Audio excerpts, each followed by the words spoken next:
Hello, আসসালামু আলাইকুম viewers. আপনারা সবাই কেমন আছেন? আমি আল্লাহর রহমতে ভালো আছি। এই তো এখন একটা চিকেন রোস্ট করব। তো রোস্টটা একটা ডিফারেন্ট স্টাইলে। এতে দেব আদা, রসুন,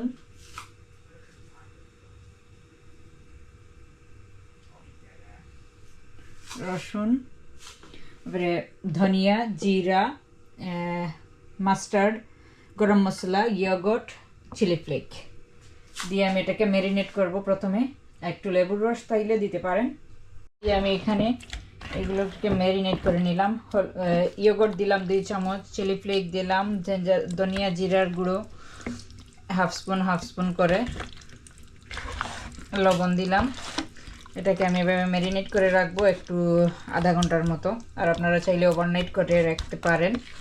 এটাকে পানিতে কিন্তু রোস্ট করবো, এটা পানিতে সিদ্ধ হবে। অল্প পানি দিয়ে আমি ধিমে আছে, আপনারা চাইলে রাইস কুকারেও করতে প্রেশার কুকারে করতে পারেন, অথবা নর্মাল ফ্রাই প্যানের মধ্যে দিয়ে পানি দিয়ে আপনারা ঢেকে দেবেন। এর মধ্যে আর কিছু দেওয়া লাগবে না। আর চাইলে একটু ঘি। এই তো এই পটের মধ্যে আমি সবগুলো চিকেন দিয়ে দেব। এটা একটা প্রেশার কুকার।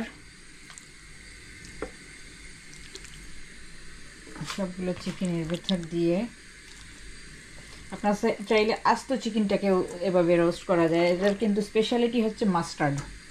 একটু মাস্টার্ড দেওয়া হয়, তার জন্য এত মজার একটা ঘ্রাণ হয়, আপনাদেরকে বলে বোঝাতে পারবো না। যদি আপনারা এটা বানিয়ে খান তাহলে বুঝতে পারবেন এটার টেস্ট কীরকম। চাইলে আস্ত টমেটোও দিতে পারেন সঙ্গে, ছোট ছোট যে চেরি টমেটো যেগুলো পাওয়া যায় সেগুলো। এই তো আমি এটাকে ধুয়ে এটার মধ্যে দিয়ে পানি দিয়ে বসিয়ে দেব। 45 মিনিটসের মতো কুক হবে স্লো গ্যাসে। পানিটা শুকিয়ে যাবে, একদম আস্ত ড্রাই রোস্ট হয়ে যাবে, ঘন ঘন মাখা মাখা।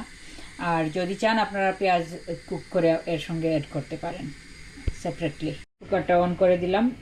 আর এই কুকারটা আমার ভালো লাগে কিসের জন্য, এটা হচ্ছে কি আপনি উপর থেকে ভিতরটা দেখতে পাবেন প্রেশার কুকারে। এই প্রেশার কুকারে এই জন্য আমি এটাকেই প্রেফার করতেছি আজকে। তো এটা কোনো অ্যাডভার্টাইজ না, এটা জাস্ট আমার ওপিনিয়ন বলতে পারেন। এখন চিকেনটা এখানে হাফ কুক শেষ হয়ে আসতেছে, পানিটা শুকিয়ে যাবে। তারপরে এখানে আমি একটু পেঁয়াজটা ভেজে নিচ্ছি। পেঁয়াজের মধ্যে আদা, রসুন, দারুচিনি, এলাচ, তেজপাতা দিয়ে এটাকে আমি একটু সফট করে একদম ব্রাউনিশ করে ভেজে নেব। দিয়ে আমি এর সঙ্গে অ্যাড করে নেব। চাইলে এটা স্কিপ করতে পারেন, শুধু এইভাবে এইভাবে একটু পানিটা শুকিয়ে নিয়ে খেতে পারেন রুটির সঙ্গে। আর আমার সবার কারো পছন্দ, এই জন্য আমি দুইভাবেই করতেছি, হাফ রাখবো আর হাফের মধ্যে মিক্স করে নেব। সঙ্গে কাঁচা চিলি ফ্লেকও একটু অ্যাড করে দেবো।